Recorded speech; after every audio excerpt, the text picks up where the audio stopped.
Fala galera, tudo bem? Essa palestra que você assistirá agora gratuitamente, ela também estará disponível na nossa área Premium.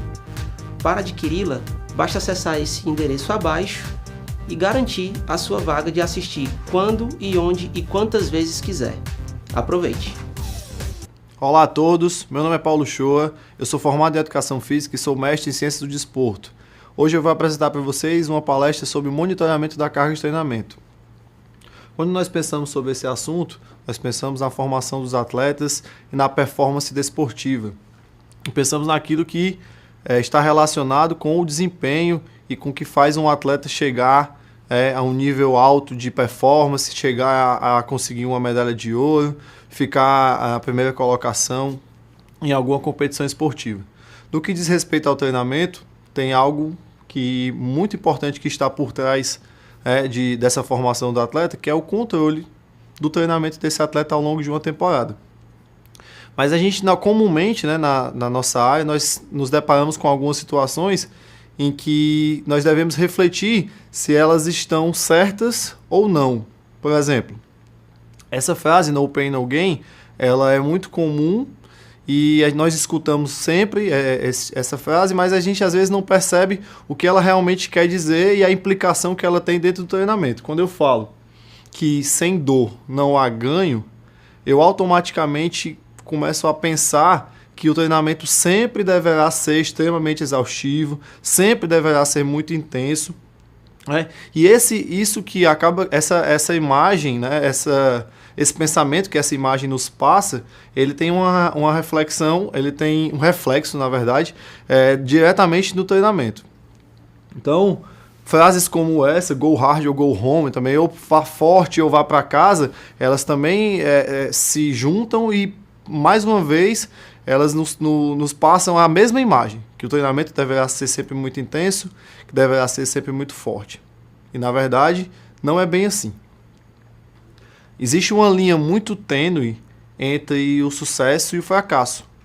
Então, se você errar um pouco dentro da sua prescrição, você pode levar o seu atleta a uma situação que você não queria, por conta de uma falta de controle, falta de gerenciamento e erro na forma que você pensou o treinamento todo. Então, há essa aproximação entre esses dois caminhos. Nós, como preparadores físicos, como professores, nós estamos no meio entre essas duas situações. Essa resposta, essa decisão, ela passa por nós. Então, entre o treinamento e a recuperação, você tem que ser o mediador dessa situação. Você tem que saber até que ponto você pode insistir no treinamento, em que momento você deve começar a investir na parte de regeneração e de recuperação. Dentro desse esquema da teoria de treinamento, onde estão inclusos, por exemplo, a fisiologia, a biomecânica, a anatomia, sempre vai estar presente o fator lesão. O fator lesão é algo que não quer dizer que obrigatoriamente tem que estar presente dentro do treinamento, mas é algo que a gente tem que compreender até para que nós possamos pensar em estratégias preventivas. Dentro desse esquema integrado da performance, a gente vê a importância, por exemplo, do controle do volume, da intensidade e da recuperação e regeneração. Ou seja, dentro do modelo de preparação física atual, eu tenho sempre que pensar que o meu treino ele também deve ser preventivo. Um atleta lesionado é um atleta que não rende, é um atleta que não gera dinheiro por patrocinadores, é um atleta que gera prejuízo ao seu clube, à sua equipe. Então, os modelos mais atuais de preparação, eles sempre levam muito em consideração o fator regeneração e recuperação. Esse esquema é um esquema clássico, dentro da nossa área, ele mostra como funciona a aplicação de um estímulo, a consequente recuperação e uma possível supercompensação da performance. Nessa parte de cima, eu tenho que, se o estímulo for adequado, vai haver um decréscimo da performance e logo após pode acontecer uma adaptação positiva, que nós chamamos normalmente de supercompensação. Na situação abaixo, naquele ponto onde há decréscimo da performance, dependendo do tipo de estímulo que eu aplique, eu posso gerar uma mal adaptação, uma adaptação ruim, uma adaptação não esperada do meu treinamento. Mais uma vez mostrando aqui esse gráfico, como seria uma aplicação ideal de estímulo. Nesse ponto onde está marcado um X, é um ponto onde eu não devo aplicar um novo estímulo, né, do que eu apliquei inicialmente. É necessário que eu espere acontecer uma supercompensação, aquele pontinho azul, para que eu possa aplicar um estímulo novamente. Mas a grande questão é saber quanto tempo vai durar esse período de recuperação para que eu possa saber quando eu posso aplicar um novo estímulo. Se eu não conseguir entender essa relação, provavelmente eu vou gerar um decréscimo na performance, não um aumento. Então aqui embaixo eu tenho um ponto inicial, houve um decréscimo da performance, mais uma vez uma supercompensação, decréscimo na performance e assim vai. E os pontos mais importantes onde eu deveria aplicar um novo estímulo seriam todos esses pontos em azul que vão formar uma linha crescente. Essa linha crescente está relacionada ao aumento da performance do atleta. Então isso seria um esquema ideal, um esquema que seria o melhor das hipóteses de aplicação. Mas na prática a gente sabe que isso não acontece exatamente dessa forma e que é muito difícil a gente conseguir acertar todos esses momentos, principalmente pela falta de controle que nós temos das variáveis do treinamento. Mais uma situação mostrando 3 tipos de treinamento: um treinamento mais leve, um treinamento moderado e um treinamento muito forte. Quando eu tenho um treinamento mais leve, eu tenho uma diminuição da performance menor, mas eu tenho, consequentemente, uma supercompensação também menor. Quando eu tenho uma aplicação de treinamento mais moderado, eu tenho uma maior diminuição da performance, mas, consequentemente, eu também tenho uma maior supercompensação. Mas quando o treinamento ele é aplicado de uma maneira muito intensa, muito forte, ou seja, eu passo um pouco da minha conta, eu tenho uma grande diminuição da performance e, consequentemente, não consigo aumentar a minha performance inicial. Ou seja, isso vai ser prejudicial para o meu atleta. Aqui nesse gráfico, a gente vai começar a introduzir os conceitos de overreaching e overtraining, mostrando a relação da carga de treinamento com a performance e da linha tênue que separa o overreaching do overtraining. Nós vamos conversar sobre esses conceitos um pouco mais adiante. Aqui, esse trabalho é um trabalho muito bom que coloca esses conceitos de overreaching e de overtraining de uma maneira bem clara. Ele também coloca conceitos como o de overreaching funcional e overreaching não funcional, que a gente vai diferenciar como é que funcionaria agora, certo? Ele coloca uma série de situações para que eu possa entender em qual estado o meu atleta se encontra após a aplicação de um treinamento.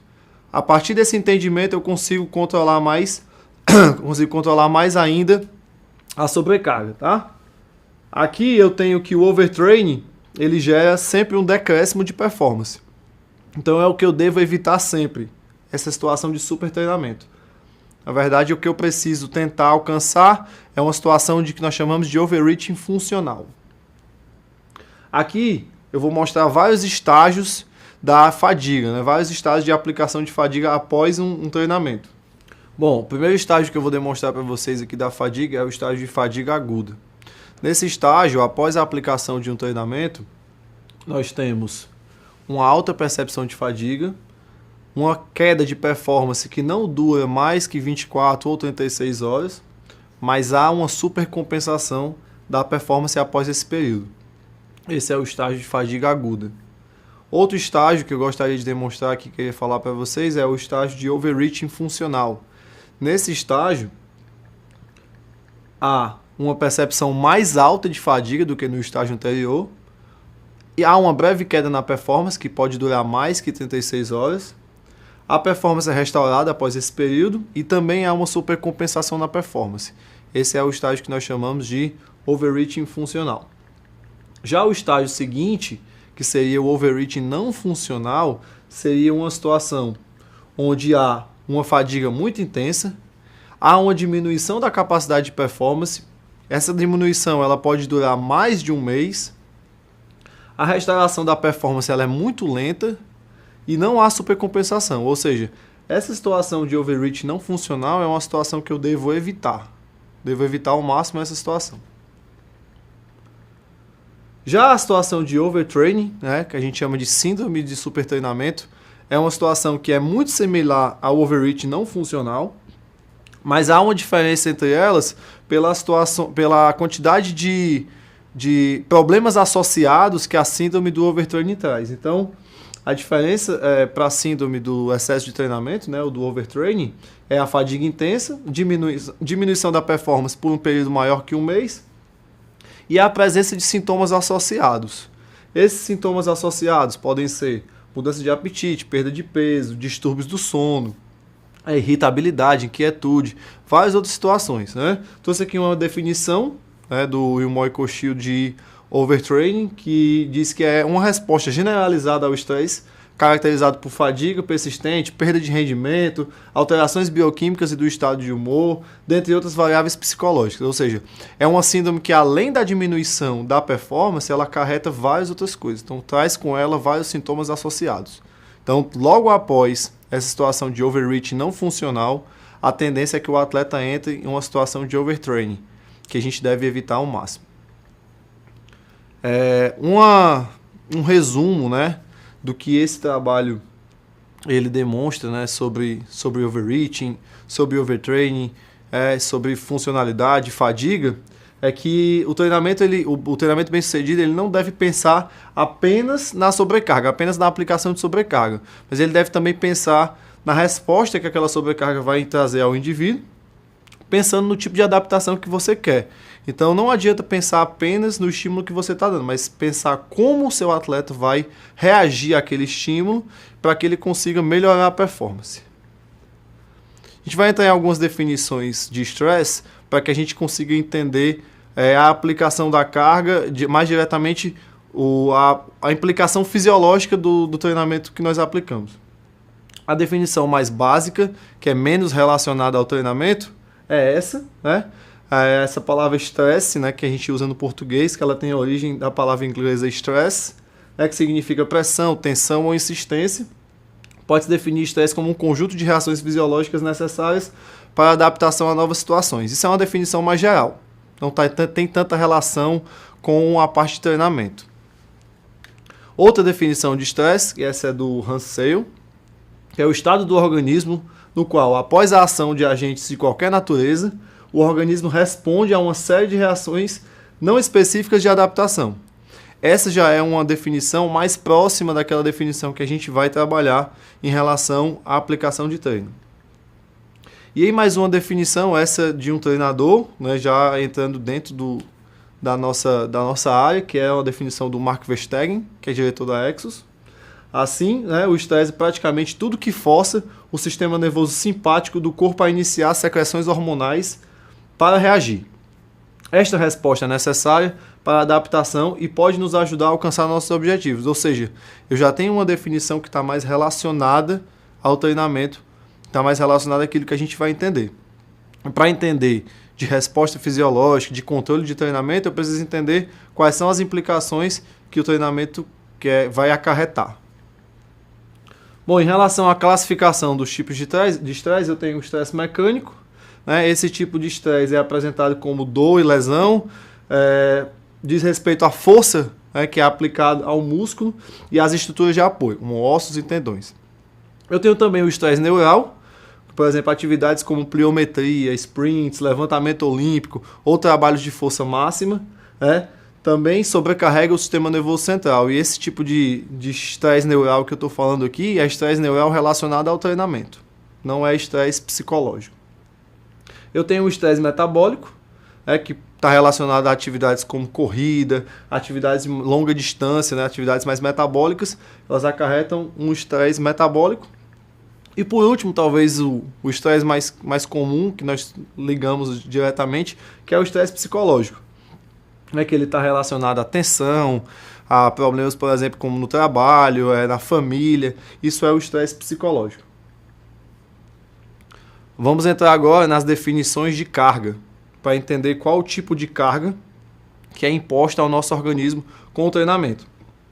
Basicamente, eu tenho dois tipos de carga. Eu tenho uma carga externa e eu tenho uma carga interna. A carga externa é definida como o trabalho realizado pelo atleta que é medido independentemente das suas características fisiológicas. E a carga interna é a carga relativa ao estresse fisiológico e psicológico exercido pelo treinamento. Métodos de monitoramento da carga interna. Vamos falar de o que nós podemos utilizar para conseguir monitorar a carga interna, ou seja, como é que eu posso monitorar a carga que eu estou impondo ao meu atleta, que tipo de resposta eu posso esperar e que eu posso coletar dele para entender em que nível o meu treinamento está alcançando. Bom, eu tenho aqui alguns instrumentos que podem ser utilizados como medidores de carga interna, como por exemplo um lactímetro para medir o lactato, cardiofrequencímetro, onde eu posso verificar a frequência cardíaca, exames laboratoriais, questionários, dispositivos e aparelhos eletrônicos. Tudo isso pode ser utilizado como ferramentas de medição de carga interna. As medidas que são dadas por esses instrumentos. Então eu tenho a percepção subjetiva de esforço, a variabilidade da frequência cardíaca, a recuperação da frequência cardíaca, o lactato, taxas hormonais, qualidade e quantidade do sono, dentre outras coisas. E os testes que podem ser feitos, tem alguns aqui, né? O TEP teste, testes em plataformas de força, o HRV, que é a variabilidade da frequência cardíaca, que a gente vai conversar mais um pouco agora, entre outros testes. Mais especificamente, sobre esse assunto de carga interna, eu gostaria de mostrar para vocês um instrumento, dentre todos esses, que eu particularmente acho muito interessante de ser utilizado, que é a variabilidade da frequência cardíaca, né? Do inglês Heart Rate Variability, o HRV. O HRV é uma ferramenta não invasiva, né? Que serve para medir o repouso, para medir em repouso o grau de fadiga e de preparação para a performance. Né? O HRV é um marcador da atividade do sistema nervoso autônomo, né? E ele é aceito como sendo uma das ferramentas que a gente pode utilizar para medir e controlar a carga de treinamento. Como é que funciona isso? O HRV ele mede a distância entre as ondas R. Essa distância ela vai me dar mais ou menos a atividade do sistema autônomo, certo? Então, quanto maior for esse intervalo entre uma onda R e outra, significa que eu tenho uma maior atuação do sistema parasimpático. Quando as ondas elas estão de uma maneira não sequenciada, quando o intervalo é muito curto, significa que eu estou em dominância simpática, certo? Então, logo após o treino, o sistema nervoso simpático ele deixa de agir e há uma ação maior do sistema parasimpático. Então, eu posso utilizar essa ferramenta para verificar se houve uma recuperação adequada entre um treino e outro, a partir desse dado. Então, se há um sistema parasimpático está em maior atuação, digamos assim, significa que o indivíduo está mais recuperado. Mas se o sistema simpático ainda está agindo muito forte, significa que ele pode não ter se recuperado totalmente do treino anterior. Aqui mais algumas uma ilustração de como que funciona, né, o HRV. Aqui os batimentos e o tempo entre as ondas. Eu sugiro, para quem tiver interesse em se aprofundar um pouco mais nessa ferramenta, esse artigo de revisão em português, noções básicas da variabilidade da frequência cardíaca, um artigo que você pode ter um embasamento maior, mais completo. Esses dois artigos, eles são especificamente falando da variabilidade da frequência cardíaca como um fator de gerenciamento e de controle do treinamento, falando especificamente sobre isso, dois artigos muito bons. Outra forma que nós temos relacionada à frequência cardíaca também de monitorar e controlar a carga de treinamento é através da recuperação da frequência cardíaca, né? Então, quando o exercício ele termina, normalmente a minha frequência cardíaca ela tende a diminuir. E o tempo que demora para essa frequência cardíaca chegar próxima a níveis basais, a níveis que ela estava antes do treino, é um fator que eu posso utilizar como marcador de recuperação. Então, se há uma demora muito grande para a frequência cardíaca retornar ao estado mais basal, mais próximo ao anterior ao treinamento, isso pode ser um fator, pode ser um marcador de falta de recuperação. Já ao contrário, se a frequência cardíaca ela se recupera rapidamente, isso pode ser um fator positivo de adaptação ao treinamento e melhora da performance. Mais uma ferramenta que nós podemos utilizar para verificar e controlar, né, o nível de fadiga e o controle de carga é um teste que nós chamamos de tap test, finger tapping test, na verdade. É uma variação, né, desse teste que foi criado há muito tempo, que é um teste que a gente pode utilizar para verificar a fadiga do sistema nervoso. Então é um teste basicamente que você tem que tentar clicar o seu dedo várias vezes, né, nesse espaço. A gente pode usar um aplicativo para smartphone para fazer isso. E ele, quanto mais vezes você consegue apertar em 10 segundos, ele vai te dando um marcador. Você pode fazer, aplicar um tipo de treinamento, por exemplo, que imponha uma sobrecarga ao sistema nervoso. E na próxima vez que você for aplicar esse treinamento, você verificar novamente esse teste. Se o resultado ele tiver piorado, pode significar, né, que o atleta ainda não está com o sistema nervoso totalmente recuperado. E aí você pode utilizar isso como sendo uma ferramenta para controlar o teu treinamento. Mais uma. Aqui só uma ilustração mostrando que para o controle, né, do sistema da parte neural, a gente pode usar o tap test, saltos verticais e teste de equilíbrio. E um controle mais metabólico, nós podemos usar a recuperação da frequência cardíaca e a variabilidade da frequência cardíaca. Para monitoramento da carga externa, nós temos como instrumentos acelerômetros, plataformas de força, plataformas de salto, GPS, videoanálise, dinamômetros e várias outras coisas. Como medidas, a gente tem a geração de potência, a velocidade média, a distância total percorrida, picos de força, altura de salto, tempos de voo. Tudo isso são medidas da carga externa, certo? Carga que a gente consegue medir que não tem relação especificamente com a fisiologia interna. Os testes que podem ser utilizados para isso. Eu posso utilizar um counter movement jump, um teste de salto com contramovimento, um teste de sprint, entre outros testes que podem ser utilizados para monitoramento da carga externa. Aqui eu trouxe um artigo, né, que fez um tipo de controle de carga externa, que eu achei interessante. É um artigo com uma equipe de futebol americano australiano, que durante os 22 jogos da temporada, eles fizeram testes de salto 48 horas antes do jogo, imediatamente após o jogo, né, e depois, imediatamente antes do jogo, e logo após o jogo.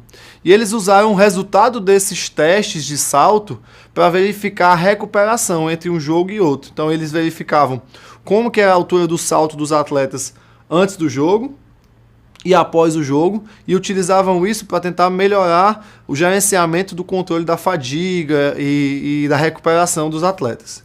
Então, é interessante que nós podemos utilizar a carga externa, né, para tentar também verificar a recuperação. Como é que nós conseguimos quantificar essa carga de treino, que é para a gente conseguir controlar ainda mais isso? Uma das coisas que nós podemos utilizar é a medida da carga diária.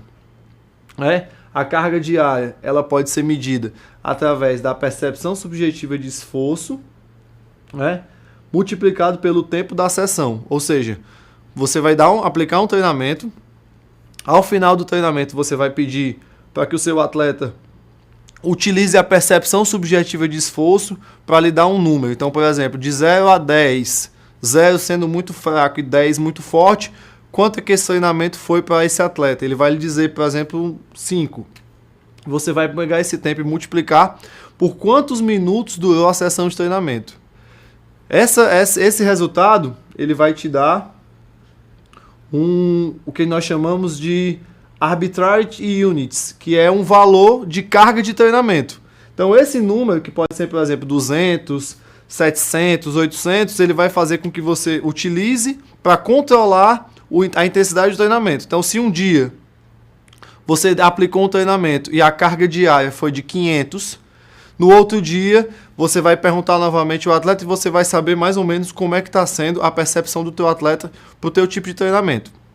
Então isso é um fator interessante que nós podemos utilizar também para controlar a carga de treinamento, tá? Percepção subjetiva de esforço pelo tempo de sessão. A monotonia, que é também uma medida de quantificação de treino, que a monotonia é a média da carga diária, né, dividido pelo desvio padrão dessa carga diária. E o strain, que seria a monotonia multiplicado pela carga diária. Então, períodos de treinamento com altas monotonias, né, monotonias que sejam maiores que 1,5, eles aumentam o risco de lesão e de doenças, certo? A gente usa na literatura esse tipo de dado para prevenir lesão, para ver como é que está sendo a resposta do treinamento. Aqui são várias variáveis que você pode utilizar para controlar o treinamento. Então tem ali a percepção subjetiva de esforço, a carga, a monotonia, o strain, questionários. Então todas essas variáveis aqui nós devemos controlar para tentar gerenciar melhor a carga de treinamento, para tentar fazer com que o nosso atleta sempre melhore a performance e nunca perca. E aí existe esse artigo de revisão, né, que fala basicamente sobre monitoramento da carga. É um artigo que foi publicado na Sports Medicine, um artigo de revisão muito bom. E eu trouxe aqui algumas conclusões desse artigo sobre monitoramento de carga. Bom, por exemplo, o monitoramento da carga apropriada pode ajudar a determinar se um atleta está se adaptando a um programa de treinamento e minimizar o risco de desenvolvimento de uma supercompensação não funcional, ou seja, do overreach não funcional e até do overtraining também. A recuperação da frequência cardíaca, a função neuromuscular, avaliações bioquímicas, hormonais, imunológicas, questionários, todas essas ferramentas elas podem ser utilizadas nos programas de alto desempenho. O que você puder utilizar para tentar controlar mais o treinamento, você pode fazer.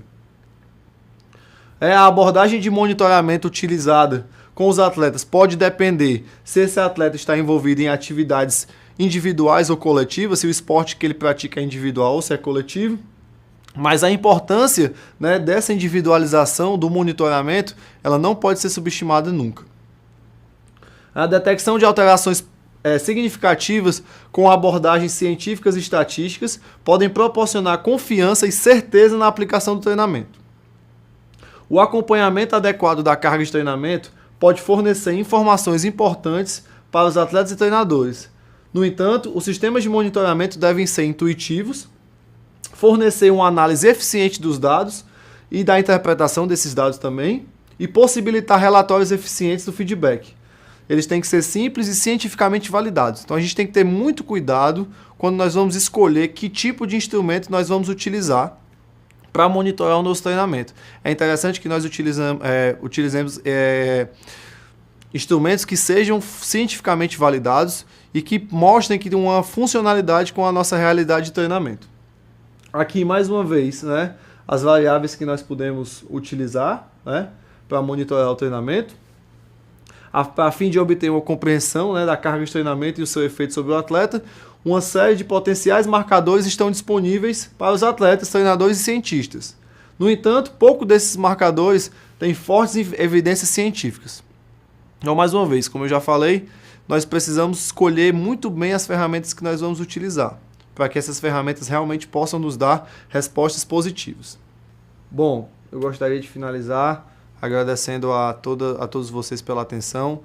Esse conteúdo é um conteúdo extremamente importante para que nós possamos compreender a forma como nós aplicamos o nosso treinamento, como é que os nossos atletas respondem em cima da recuperação, pensando sempre em melhorar a performance, melhorar a qualidade de vida das pessoas, e é algo que nós precisamos refletir se nós utilizamos algum instrumento de controle de carga, se nós fazemos uso de alguma dessas ferramentas que nós temos aí disponíveis para a gente conseguir melhorar ainda mais a qualidade do nosso trabalho. Então, fica aí essa reflexão. Muito obrigado pela atenção e eu espero que isso tenha contribuído de alguma forma para vocês. Até logo.